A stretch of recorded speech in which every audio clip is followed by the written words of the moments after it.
Let's talk about Logan Gilbert. The Mariners' top pitching prospect made his debut on Thursday, throwing 4 innings, allowing 4 runs on 5 hits, while striking out 5 and walking none. Gilbert featured 3 pitches, a fastball that reached up to 97, a sweeping slider, and a curve with 12-6 movement. The curve mirrors his fastball relatively well, and the slider and curve deviate enough from their initial trajectory that it's a solid pitch mix that can attack most areas of the plate. However, you can see that Gilbert doesn't really achieve much tunneling with his pitches. Part of that has to do with him having a clear difference on his release points. It was only one start, so we don't want to read too much into it, but the difference between his curve release point and his slider release point is drastic enough that hitters will be able to pick up on it the more times they face him. Small mechanical issues like this can absolutely be the result of nerves or adrenaline, and as you can see from the heat maps, control was an issue for Gilbert, even though he didn't walk anybody. The fastball was mostly up, which we like to see, but it certainly caught a lot of the plate. Of the 2 breaking pitches, he seemed to have a better feel for the slider, but was sporadic with command of both that and his curve. Part of the issue may have been that he was pulling his front side down rather aggressively, as you can see here. When your front side drives down early like that, your arm usually lags behind, which can cause pitches to miss up and breaking pitches to not have their usual snap.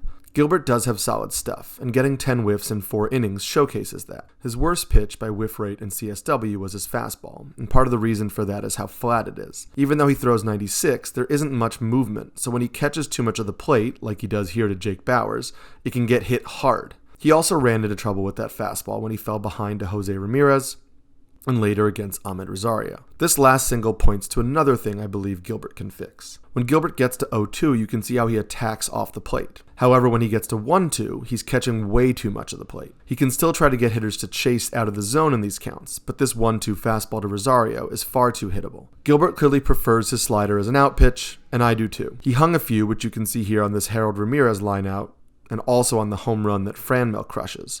However, this pitch has potential. The truth of the matter is that rookie pitchers struggle. Facing major league hitters is a big adjustment, and Gilbert is going to take his lumps along the way. I'm a little worried about his fastball, but I think that if he can get his 2 breaking pitches working and feature the changeup he'd thrown in the minors, he has a deep enough arsenal to remain effective. Just don't expect dominance right out of the gate.